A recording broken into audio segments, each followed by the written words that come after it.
आप सभी को सुप्रभात। मेरे सारे मित्रों सहपाठियों तथा हमारी पुस्तकालय की शिक्षिका को मेरा आदरणीय प्रणाम। मैं ऋषित कुमार ठाकुर, कक्षा 7वीं ब का छात्र, आज हमारे पुस्तकालय की गतिविधि के अंतर्गत एक कहानी लेकर प्रस्तुत हूँ। इसकी 2 पंक्तियां हमारे पुस्तकालय की शिक्षिका ने हमें दी थी और बाकी की कहानी हमने अपने आप से लिखी है। मुझे उम्मीद है कि आप सभी को मेरी कहानी पसंद आएगी। एक सुंदरवन नाम का जंगल था। उस जंगल में कई प्रकार के जीव रहते थे। उस जंगल का एक राजा था। उस जंगल के राजा का नाम था सुल्तान। वह अपने सभी जानवरों का काफी ध्यान रखता था। एक दिन सुल्तान के मन में आया कि हमारे जंगल में भी खेल दिवस का आयोजन होना चाहिए। सुल्तान ने सभी जानवरों से इसकी सलाह ली। जानवरों ने कहा, जी राजा जी, आप बिल्कुल सही कह रहे हैं, हमारे जंगल में भी खेल दिवस का आयोजन होना चाहिए। सब मान गए। खेल दिवस का आयोजन बड़े धूमधाम से हुआ। कई प्रकार के खेल हुए, लंबी कूद, दौड़ इत्यादि इत्यादि।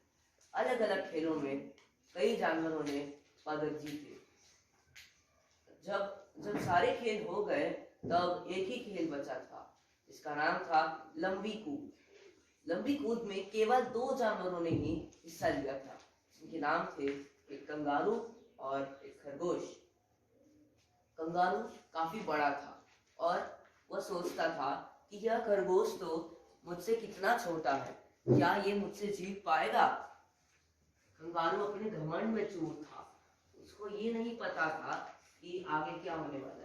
उसे तो सिर्फ अपने जीतने से मतलब था और यही लगता था कि खरगोश उससे हार जाएगा। पर वह कंगारू गलत था। उसके मन में भी गलत भाव आ गया था कि खरगोश उससे हार जाएगा। घमंड में चूर होने के कारण कंगारू को ये लगता था कि मैं बिना तैयारी किए ही इस प्रतियोगिता को जीत जाऊंगा। वो अपने घर में बैठा रहा और मोटा हो गया। वह तेजी से भागा जब प्रतियोगिता शुरू हुई, पर मोटा होने के कारण उसकी सांस फूलने लगी और वो बहुत कम लंबा कूदा। खरगोश के मन में ऐसा कोई भाव न था। न तो वो किसी के प्रति घमंड करता था, न वो किसी के प्रति कुछ बुरा सोचता था। वो अपनी तैयारी करके आया था। उसने अपनी स्वास्थ्य का भी खास ध्यान रखा था। खरगोश की गति वैसे भी तेज होती है, इस खरगोश की भी गति तेज थी। वो काफी तेज गति से दौड़ा और बहुत ऊंचा कूदकर, बहुत लंबा कूदकर इस प्रतियोगिता को जीत गया। इस प्रतियोगिता में विजय हुआ। कंगारू को अपनी गलती का एहसास हुआ। वह खरगोश के पास आया और उसके पैरों में गिरकर रोने लगा।